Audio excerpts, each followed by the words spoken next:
আমার আব্বু গেট মাদ্রাসার গেটে পায়েও গেছি। আর ফোনটা কয়, আর ফোনটা মামা কয় এইতি থেকে পরে আসে দুইটা গুলি করে চলে দেয়, দৌড় মানে চলে দেয় বসে। পরে আবার কয় গুলি দে রে, আরো মারবো। পরে আবার এসে কাঞ্চাবন মানে দিয়ে চলে গেল। বেটা কয় যে আমার ভাঙা ঘরে তাই মানছি নিন্দেই করে মারে।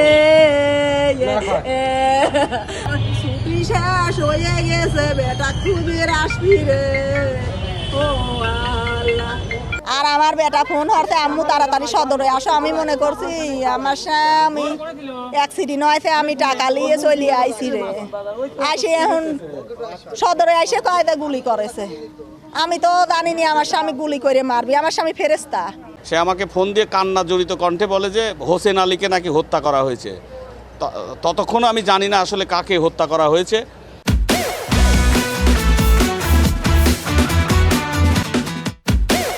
পরে আমি প্রশাসনের মাধ্যমে জানতে পারি যে হোসেন আলীকেই। আমি সঙ্গে সঙ্গে জানার পরে স্পটে চলে আসলাম। জামিয়া আশরাফিয়ার এখানে এই যে আপনারা দেখছেন যে এইখানে তাকে হত্যা করা হয়েছে গুলি করে। ছুটি শেষ হয়ে গেছে, তার ছেলেটা এই জামিয়া আশরাফিয়ায় পরে তাকে রাখার জন্য আসছিল। ছেলেকে রেখে উনি বের হয়েছে, তখনই ওই আতাতের গুলিতে তাকে হত্যা করা হয়েছে।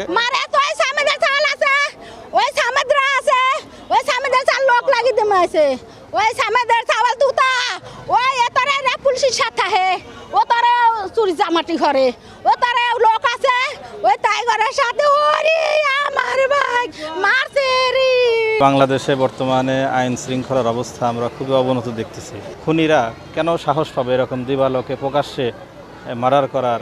বাংলাদেশ তো যেহেতু এখানে প্রশাসন আছে, তারপরে সরকার আছে, আমার মনে হয় যে এগুলো তাদের দৃষ্টান্তমূলক শাস্তির ব্যবস্থা করতে হবে এবং আইন শৃঙ্খলা রক্ষাকারী বাহিনী যারা আছে তাদেরকে আরও দায়িত্বশীলতার পরিচয় দিতে হবে। একজন বাবা, তার নাম আলী হোসেন, সে তার বাচ্চাকে মাদ্রাসায় দিতে এসেছিল। তো এখানে পূর্ব থেকে উৎপেতে থাকা কিছু দুর্বৃত্ত তাকে গুলি করেছে। তো এই ঘটনায়ও আশা রাখি আমি তদন্তাধীন, এটা তদন্ত চলতেছে। কিছুক্ষণে আমরা খুব শীঘ্রই এটার একটা পজিটিভ ফিডব্যাক পাবো বলে প্রত্যাশা করছি।